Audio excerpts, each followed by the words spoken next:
नमस्कार, आप देख रहे हैं न्यूज 18 बिहार झारखंड का डिजिटल प्लेटफॉर्म। मैं हूं शुभी मिश्रा आपके साथ। दुनिया की खबर में आपका स्वागत है। ईरान के राष्ट्रपति मसूद पेजेश्किन की तरफ से एक बड़ा ऐलान किया गया है।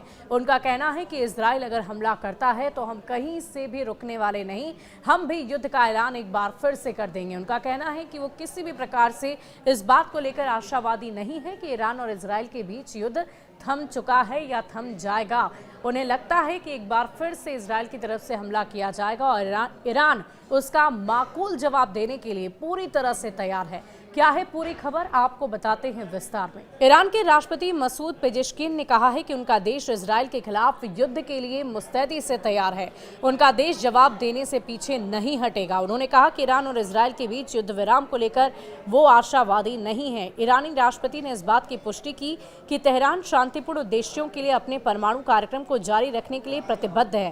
पिछले महीने इजराइल ने ईरानी परमाणु ठिकानों पर हमला किया, उनके कई शीर्ष परमाणु वैज्ञानिकों को मार गिराया और इसके बाद इजराइल के कहने पर अमेरिका ने B-2 बम वर्षकों के जरिए ईरानी परमाणु संयंत्रों पर बंकर बम गिराए भी थे। पेजेश्किन ने अल जजीरा के साथ एक इंटरव्यू में कहा कि हम इजराइल के किसी भी सैन्य कदम के लिए पूरी तरह से तैयार हैं। हमारे सशस्त्र बल इजराइल के भीतर फिर से हमला करने को तैयार हैं। उन्होंने कहा कि ईरान उस युद्ध विराम पर निर्भर है जिसने 12 दिनों के युद्ध को समाप्त किया था।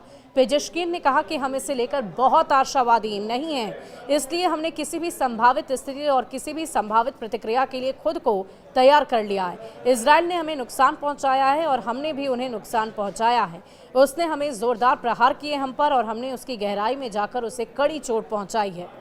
उन्होंने आगे कहा कि इजराइल के हमले जिनमें प्रमुख सैन्य अधिकारी और परमाणु वैज्ञानिकों की हत्या हुई, परमाणु प्रतिष्ठानों को नुकसान पहुंचा, उद्देश्य ईरान के शीर्ष नेतृत्व को खत्म करना था, लेकिन वो ऐसा करने में पूरी तरह विफल रहे। इजरायली हमलों में ईरान में 900 से ज्यादा लोग मारे गए, जिनमें ज्यादातर आम नागरिक थे।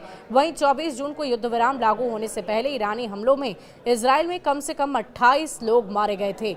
पेजेश्किन ने कहा कि ईरान अंतर्राष्ट्रीय विरोध के बावजूद अपना यूरेनियम संवर्धन कार्यक्रम जारी रखेगा और उन्होंने ये भी कहा कि उसकी परमाणु क्षमताओं का विकास अंतर्राष्ट्रीय कानून के दायरे में किया जाएगा। उन्होंने कहा कि ट्रंप कहते हैं कि ईरान के पास परमाणु हथियार नहीं होने चाहिए और हम इसे स्वीकार करते हैं क्योंकि हम परमाणु हथियारों को अस्वीकार करते हैं और ये हमारी राजनीतिक, धार्मिक, मानवीय और रणनीतिक स्थिति है। उन्होंने कहा कि हम कूटनीति में विश्वास करते हैं और इसीलिए भविष्य की कोई भी बातचीत दोनों पक्षों के लिए जीत वाली होनी चाहिए और हम धमकी और हुक्मों को स्वीकार नहीं करेंगे।